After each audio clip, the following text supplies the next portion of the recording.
Alright, so in the first video of this series, we looked at indice laws, but we didn't really look at when the indices were negative values or when they were fractions. So this is what happens when we have an indice law which are negatives or fractions. So as you can see here, if it's 1 over x, then it's going to be x rooted a. So a common example would be like 5 to the power of, or 25 to the power of 1 over 2. This is the same thing as saying, or root 2 of 25, which is just 5. It's like a square root thing, right? So x can be any value. When you have a to the power of y over x, then it's the same thing, but now we are multiplying or taking the value of a to the power of y, and then we're rooting it. When you have a to the minus x, you can think of minus as automatically, if you see minus in the indice, just always think of 1 over. Okay, so it's always going to be a fraction, and it's going to be 1 over. And finally, a to the 0 is going to be 1. So let's take a look at these kinds of examples here. So for C, we have x to the power of 3 over 2 multiplied by x to the power of 5 over 2. So this is just simple because it's multiplying, so we just have to sum them up. So 3 over 2 plus 5 over 2, which will give us x to the power of 8 over 2, so x to the power of 4. Right, in part F, we have 3x to the power of 0.5 multiplied by 4x to the power of minus 0.5. Right, let's simplify this a bit. So it's going to be 3x to the power of 0.5 times by 4x. The moment you see 0 minus, it means a fraction, so it's divided by x to the power of 0.5.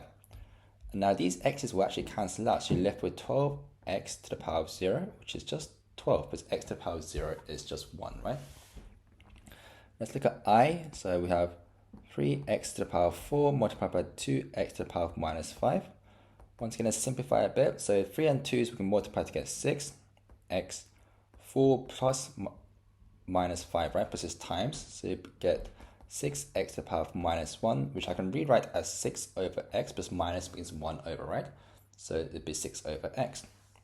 And finally, L, we have cube rooted x, which will be squared, divided by the square root of x. So once again, let's simplify this bit. So cube root x I can write as x to the power of 1 over 3. And that's still squared over x. Square root is 1 over 2.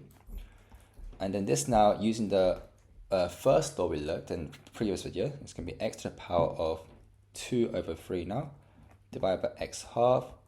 And because we're dividing now, is x to the power of 2 over 3 minus a half like this, which will give us x to the power of 1 over 6, like so. Okay. So as you can see, the plus and minus, multiplying and dividing is the same thing. It's just when we're dealing with fractions, or when especially when we're dealing with minus, right? It's always going to give us a fraction.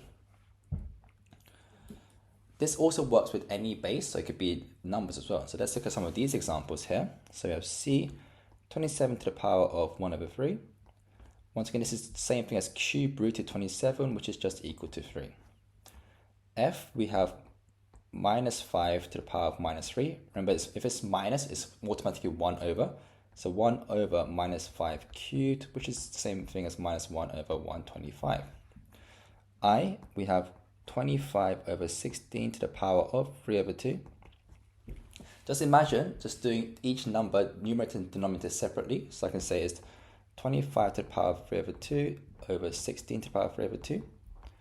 I can now say it's square root of 25 cubed over square root of 16 cubed, which would give me 5 over 4 cubed. So it'd be 125 over 64, like this. So even though we have a fraction, just consider the numerator separately and the denominator separately as well. And one last one, 343 over 512 to the power of minus 2 over 3.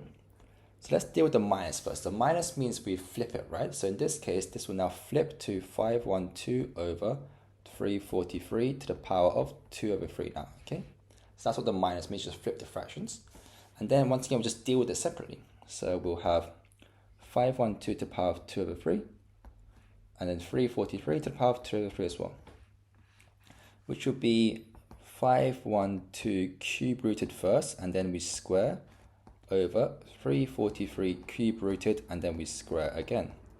So cube root of 512 is 8, and then cube root of 343 is 7, and then we're squaring each term, which will give us 64 over 49. Okay. So as long as you follow the rules, then even though they're fractions or negative values, you can still get the right answers as long as you follow each rule specifically.